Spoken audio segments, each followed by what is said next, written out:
Assalamualaikum warahmatullahi wabarakatuh. Di sini saya akan mempraktikkan mengenai sistem budidaya hidroponik tanaman kangkung yang paling sederhana.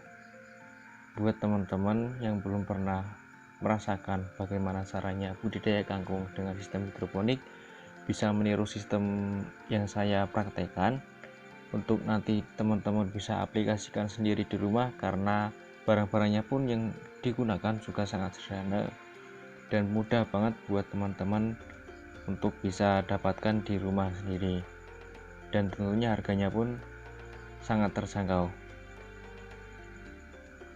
Oke, untuk yang pertama mengenai bahan-bahan yang akan kita gunakan. Yang pertama tentunya ada benih kangkungnya sendiri.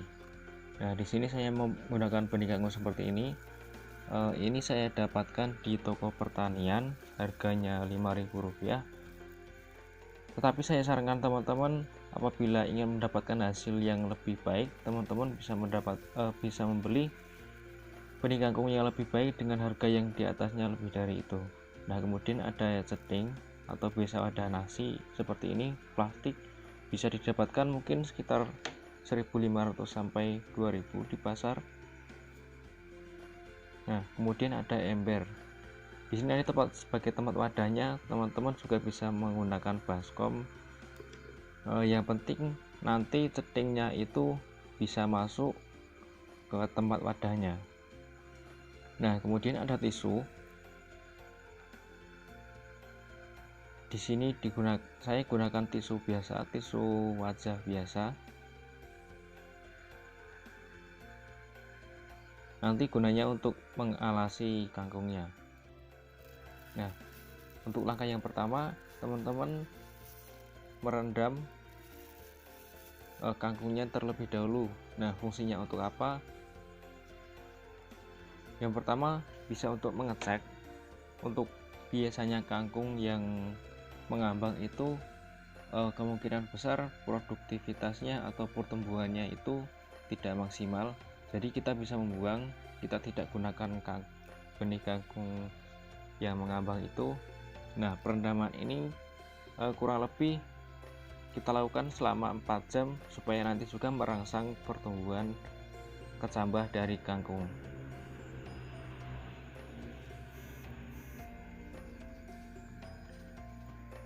Jangan lupa jumlahnya juga kita sesuaikan saja, tidak perlu banyak-banyak dan tidak perlu rapat-rapat. Kita perkirakan satu ceting itu sekitar 30 sampai 35 butir. Nah, ember kemudian kita isi dengan air. Nah, seberapa banyak airnya, kira-kira nanti kalau ceting yang kita masukkan itu tidak, nah seperti ini, tidak terlalu merendam, hanya merendam sedikit bagian dasar dari cetingnya, sehingga nanti benih kangkungnya kita masukkan bisa terkena airnya. Kemudian kita masukkan tisunya seperti ini. Ini fungsinya untuk mengalasi kangkungnya nanti dan juga untuk menjaga kelembapan dari kangkungnya nanti, dari benih kangkung maksudnya teman-teman. Teman-teman bisa sesuaikan 1 lembar tisu atau 2 lembar tisu.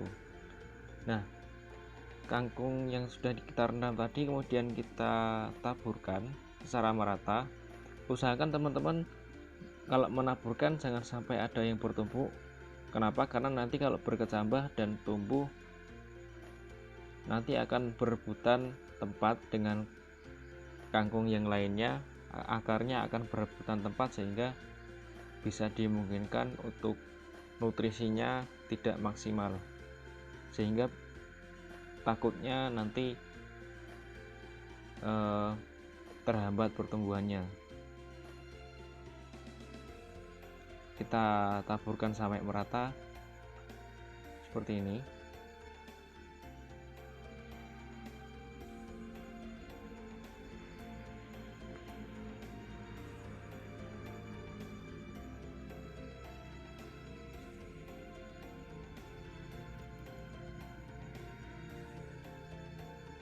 Untuk jarak tiap bijinya teman-teman bisa perkirakan sendiri seberapa jauh agar kangkung yang kita dapatkan lebih banyak dan kangkungnya juga tidak berdesak-desakan nanti bila udah tumbuhnya besar.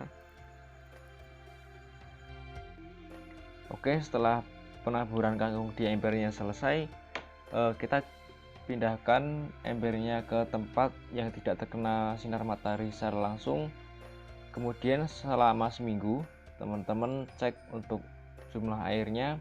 Apabila kering nanti teman-teman tambahkan air lagi sehingga seperti semula tidak terlalu menggenang banget, tetapi kebutuhan air untuk kangkungnya bisa terpenuhi dan perkecambahan kangkungnya bisa lancar. Sekian video kita kali ini. Jangan lupa like dan subscribe supaya saya tetap bersemangat dalam membuat video-video bermanfaat mengenai pertanian yang lainnya. Terima kasih. Wassalamualaikum warahmatullahi wabarakatuh.